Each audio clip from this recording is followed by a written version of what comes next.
여러분, 오기만 기다려서는 안 됩니다. 와서 보게 해야 됩니다. 저는 우리가 복음을 전하는 전도도 마찬가지라고 생각해요. 우리가 흔히 사람들이 우리 교회를, 예배의 자리를 오기만 기다리는 교회, 우리가 앉아서 언젠가 사람들이 오겠지라고 기다려서는 안 된다는 거예요. 우리가 그 사람들이 올 수 있도록 그들을 초청해야 돼요.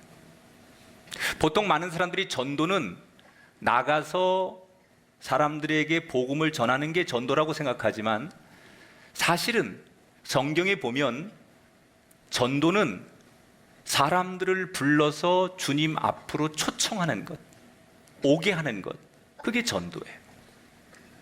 이걸 우리가 보통 이제 초청 전도라고 하는데, 이 초청 전도는 나가서 사람들에게 전하는 것보다는 부담이 좀 적지요. 일단 우리 교회 내가 예배 드리는 곳에 한번 오십시오라고 초청하는 거니까 나가서 내가 직접 전하는 복음보다는 훨씬 부담이 적어요. 그래서 오늘날 현대 교회들이 이 초청 전도를 많이 합니다.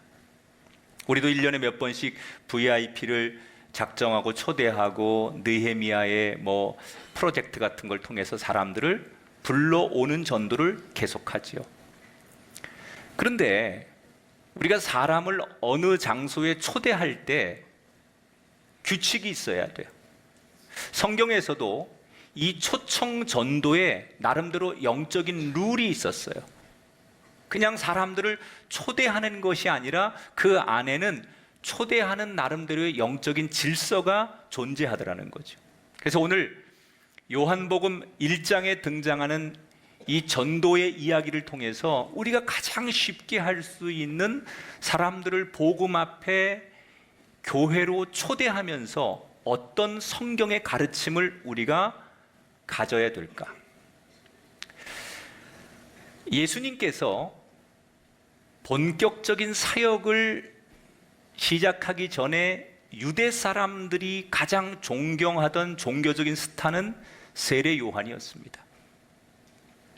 세례 요한은 당시에 광야에서 생활하면서 아주 경건하고 청빈한 나시린의 삶을 살았고, 그리고 사람들에게 회개의 복음을 전했던 사람이에요.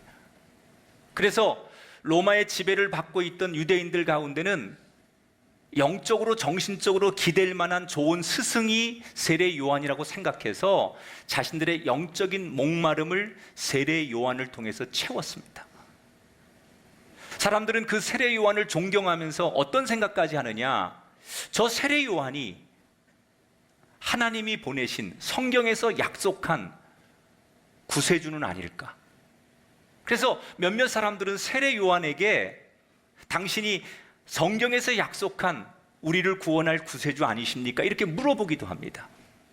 그때 세례 요한이 분명하게 자기의 정체성을 드러내죠. 나는 성경에서 말하는 구세주가 아니다.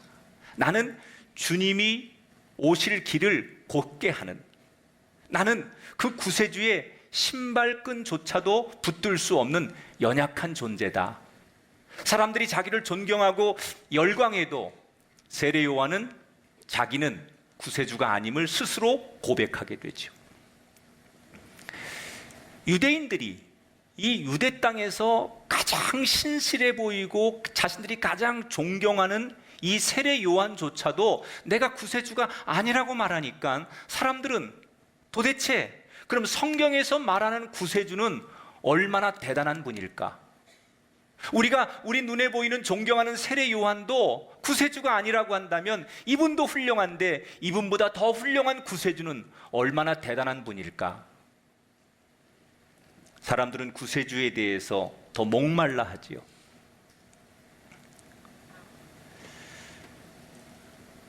이 세례 요한의 말에 어떤 제자들은 세례 요한의 말을 고지곳대로 받아들이는 사람도 있는가 하면, 어떤 제자들은 우리 세례 요한 선생님이 겸손하려고 저렇게 말하나 보다. 그래서 이 세례 요한을 사람들은 더 존경하는 거예요. 여러분, 사람이 실력과 인품 모든 게 다 갖춰졌는데 거기에 겸손하기까지 하면 사람들은 그 사람에 대해서 더 열광하잖아요. 자, 이렇게 세례 요한이 정말 사람들에게 더 많이 인정을 받던 어느 날, 그렇게 늘 담대하게 복음을 전하고 세례를 베풀던 요한 앞에 세례를 받으러 예수님이 나타나십니다. 이때 세례 요한이 화들짝 놀라면서 예수님에게 뭐라고 얘기를 하느냐?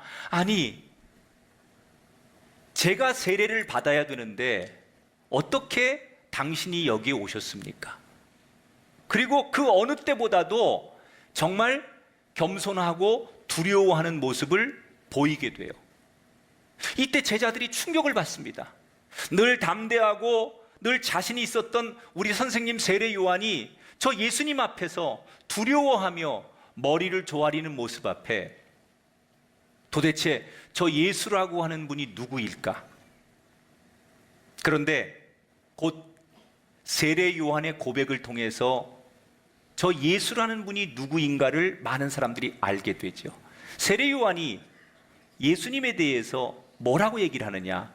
보라, 저분이 세상 죄를 지고 가는 하나님의 어린 양이로다. 너희들이 그렇게 기다리던 성경에서 약속한 구세주, 그가 바로 예수, 저 나사렛 예수, 저분이 구세주이니라. 여러분, 이 세례 요한이 이렇게 이 땅에 하나님이 약속한 구세주가 오셨음을 제일 먼저 선포하게 되죠. 근데 사실 이 선포가 세례 요한으로서는 쉬운 게 아닙니다. 세례 요한과 예수님은 모르는 사이가 아니에요. 원래 어머니들끼리 친척 사이입니다. 요한이 예수님보다 6개월 먼저 태어납니다. 그러니까 쉽게 말하면 세례 요한과 예수님 사이는 아주 친한 친척의 또래예요. 우리가 친척들 모일 때도 같은 또래들끼리는 금방 친하고 아주 더 동질감이 있잖아요. 예수님과 세례 요한은 어릴 때부터 친척 또래로 같이 컸어요. 그런데 어느 날 세례 요한이 예수님을 향해서 저가 세상 죄를 지고 가는 어린 양이다, 구세주다 라고 자기 입으로 고백을 합니다. 어떻게 그간에 서로 알고 지내던 과정을 보면 이 고백은 너무나 놀라운 고백 아닙니까? 어떻게 이렇게 고백을 할 수 있습니까? 그것은 하나님이 요한의 눈을 밝혀 주셨기 때문이에요.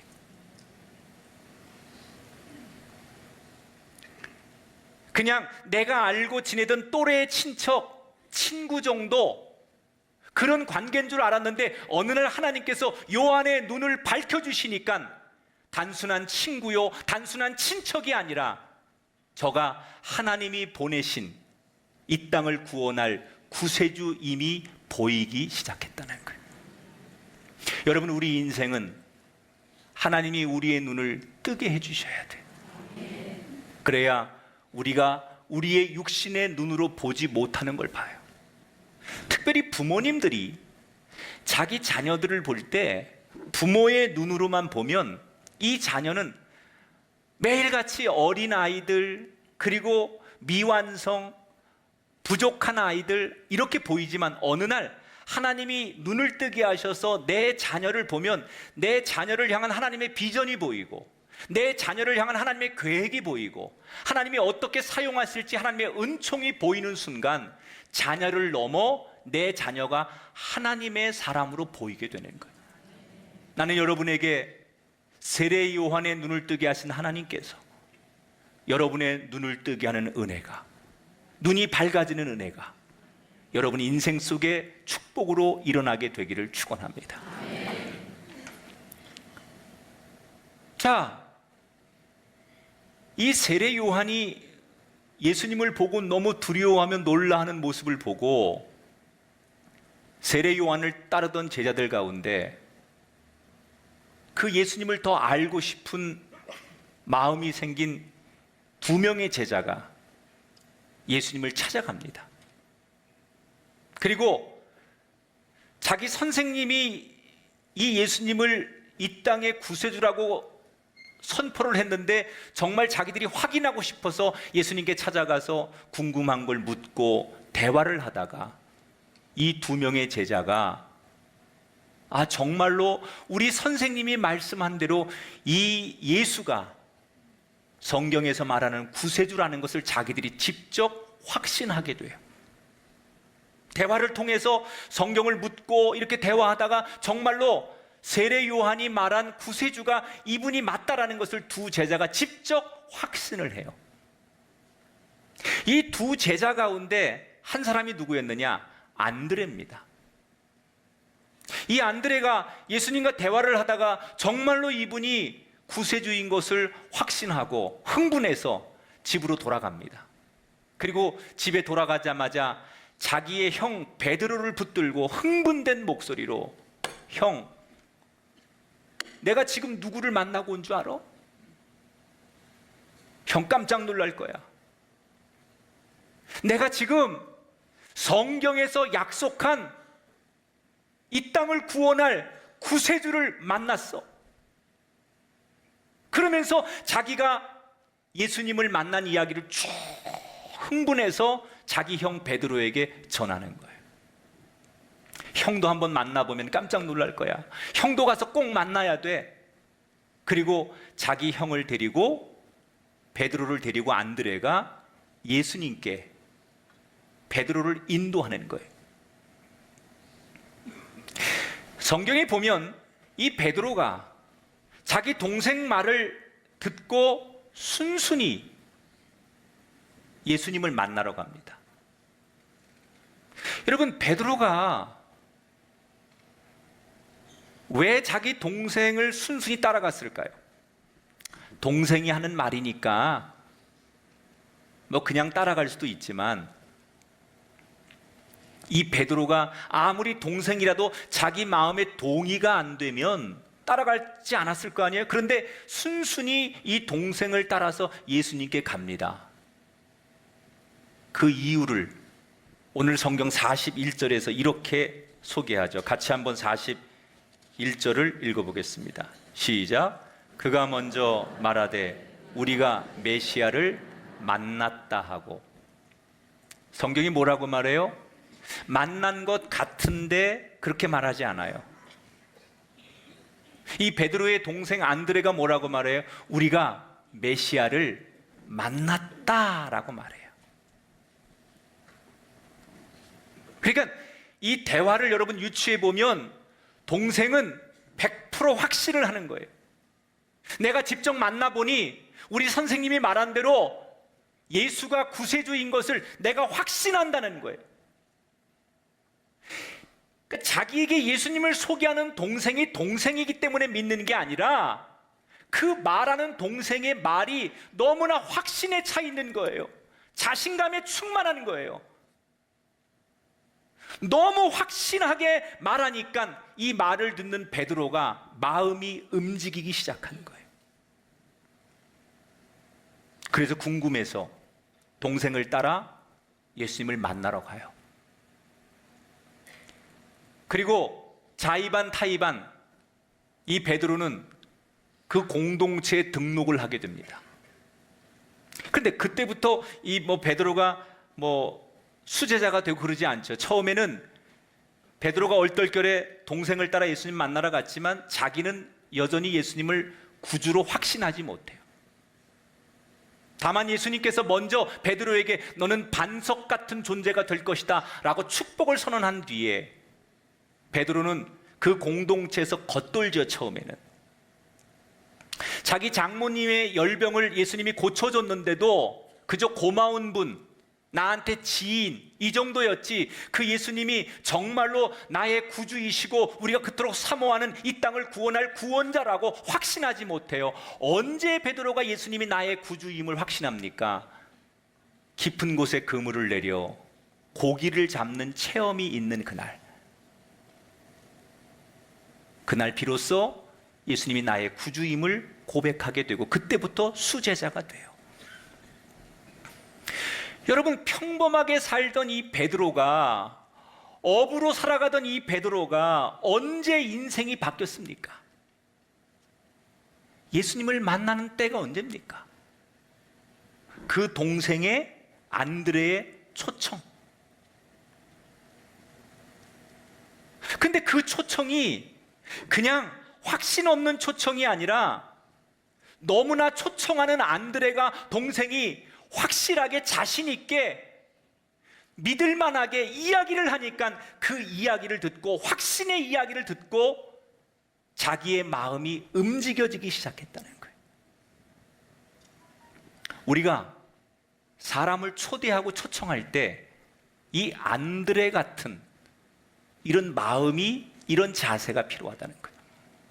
내가 누군가를 복음 앞에 교회로 초대할 때 내가 먼저 확실하게 예수님의 은혜를 체험하고 예수님을 만난 사람은 확신의 기운이 달라요. 우리가 무슨 사형리를 전하고 성경을 논리적으로 그 사람한테 잘 복음을 설명하고 그거 못해도요, 그냥 내가 복음을 당신한테 잘 요약해서 설명할 자신은 없어, 성경을 나는 잘 몰라, 그러나 내가 교회를 나가 예배를 드려보니까, 내가 꿈의 교회 가서 예배를 체험해보니까 너무 좋아, 너무 행복해. 도대체 말로 표현할 수 없는 이 벅참과 이 평안함을 내가 어떻게 설명할 수 없는 기쁨이 나한테 있는데 일단 한번 와봐. 이거 하고, 내가 교회를 가긴 가는데 뭔진 잘 모르겠는데 한번 와볼래면 와보고, 이거하고 완전히 다르죠. 그러니까 우리가 사람들에게 복음 앞에 누군가를 초대할 때 이 안드레처럼 내가 예수님을 먼저 만난 확신이 없는 사람, 내가 복음 앞에 기쁨과 복음의 체험, 그리고 복음이 주는 자유함이 경험되지 않은 사람은 사실 누군가를 초대한다는 것은 문제가 있는 거예요.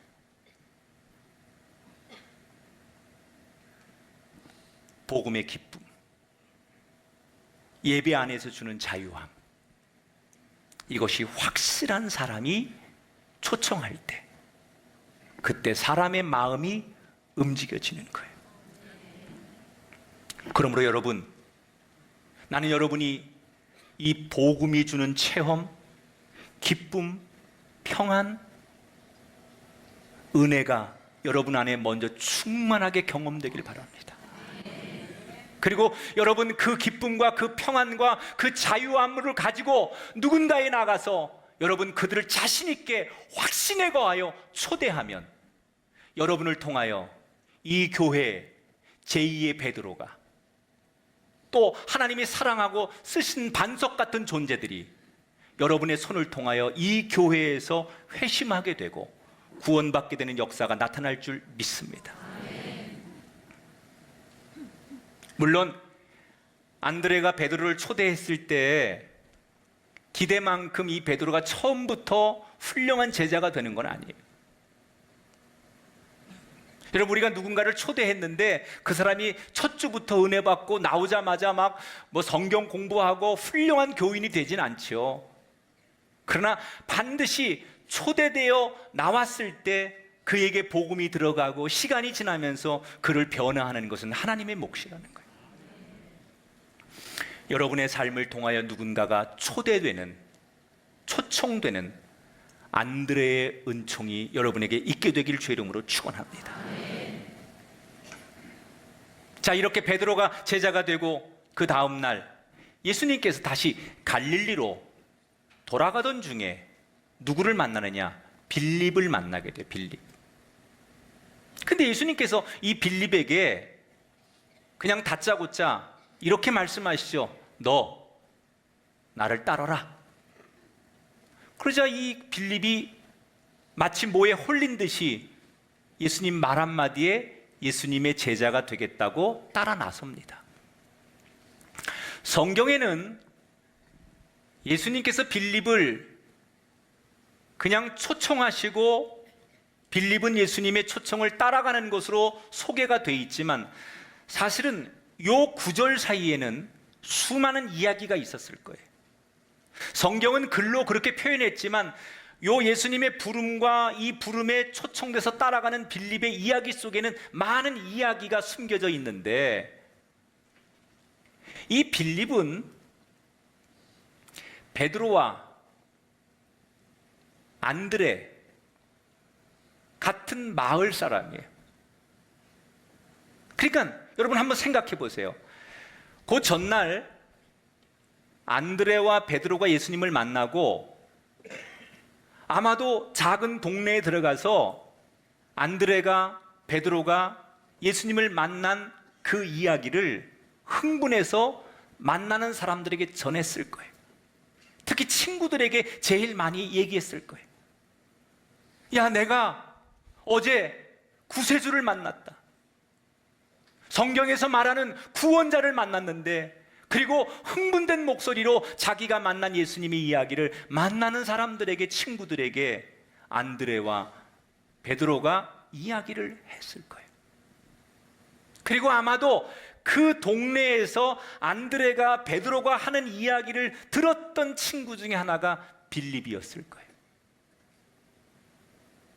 그래서 아마도 예수님을 만나기 전에 안드레가 베드로가 전하는 예수님 이야기를 듣고 마음에 어느 정도 예수님에 대한 생각이 있었을지도 몰라요. 그래서 이 빌립이 그런 누군가가 전한 이야기를 마음에 담아뒀다가 예수님을 만나는 순간 복음의 결단을 합니다. 그리고 이 빌립이 제자가 된 다음에 제일 먼저 한 일이 뭐냐? 자기가 가장 아끼던 친구 나다나엘에게 가서 이 기쁜 소식을 전하는 거예요. 빌립이. 45절을 함께 볼게요. 모세가 율법에 기록하였고 여러 선지자가 기록한 그 일을 우리가 만났으니 요셉의 아들 나사렛 예수니라. 자, 빌립이 뭐라고 얘기해요? 내가 구주를 만났는데 그분이 바로 나사렛 사람 요셉의 아들 예수다, 이렇게 소개를 했어요. 그랬더니 이 나다나엘이 어떤 반응을 보이느냐? 첫 마디가 피식 웃으면서, 야, 웃기지 마라. 아니, 나사렛에서 어떻게 그렇게 선한 인물이 나올 수 있느냐? 그러면서 나다나엘이 자기 친한 친구 빌립의 말을 비웃었습니다. 여러분, 나다나엘이 이 빌립의 말에 이렇게 반응한 것은 이유가 있습니다. 나사렛은 지형적으로 이방 땅과 가장 가까운 갈릴리 지역의 작은 마을이에요. 그래서 유대인들조차도 이 나사렛은 유대 땅이라고 생각하지 않고 이방 땅이라고 간주하고, 심지어 갈릴리 사람들조차도 같은 갈릴리 지역이지만 이 나사렛 동네는 경멸하고 조롱하고 무시하는 땅이었어요. 그런데 자기들이 평상시에 무시하고 경멸하던 그 동네에서 구원자가 나왔다는 얘기를 듣고 나다나엘의 반응은 어이가 없다는 거예요. 어떻게 그런 동네에서 그렇게 선한 인물이 나올 수 있느냐. 그러니까 빌립이 난감하죠. 자긴 분명히 예수님을 직접 만나서 확신하는데 이 나다나엘이 너무너무 강하게 거부하고 말로 설명이 안 되니까 이때 난감해진 빌립이 나다나엘에게 뭐라고 얘기를 하느냐? 딱 한마디 해요. 와보라. 따라합시다. 와보라. 일단 와서 내 말이 맞는지 틀리는지 네가 직접 확인해봐라.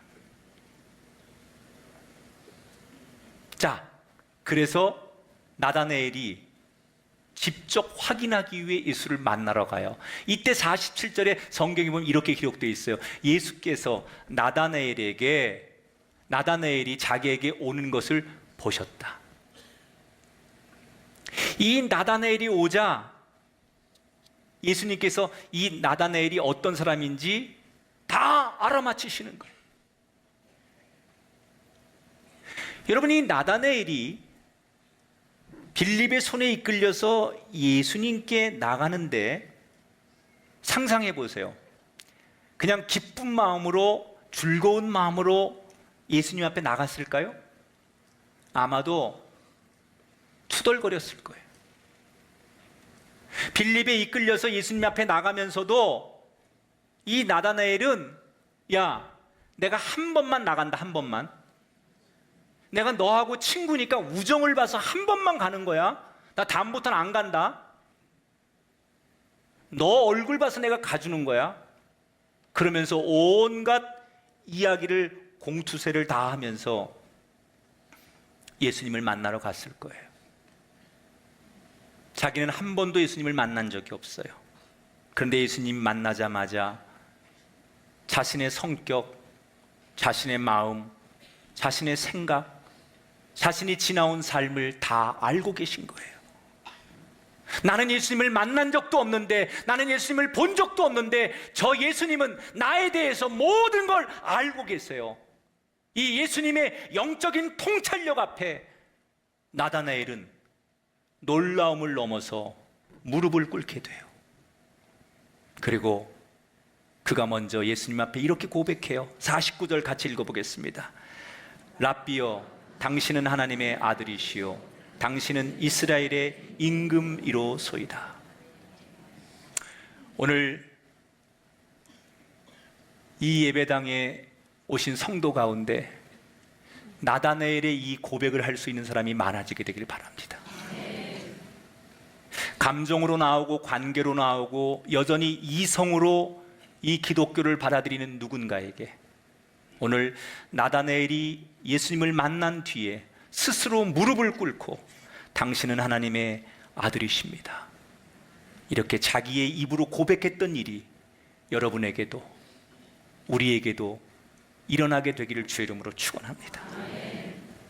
이때부터 나다나엘도 예수님의 제자가 되어서 인생이 바뀌기 시작해요. 나사렛 같은 촌동네에서 어떻게 구세주가 나올 수 있겠냐고 비웃던 나다나엘이 어떻게 예수님 앞에 나가기로 결심하고 그의 삶이 그 뒤에 엄청난 변화가 생깁니까? 나다나엘은 예수님이 좋아서 간 게 아닙니다. 예수님을 만나고 싶지 않았습니다. 그런데 그가 예수님 앞에 가게 된 이유는 딱 하나입니다.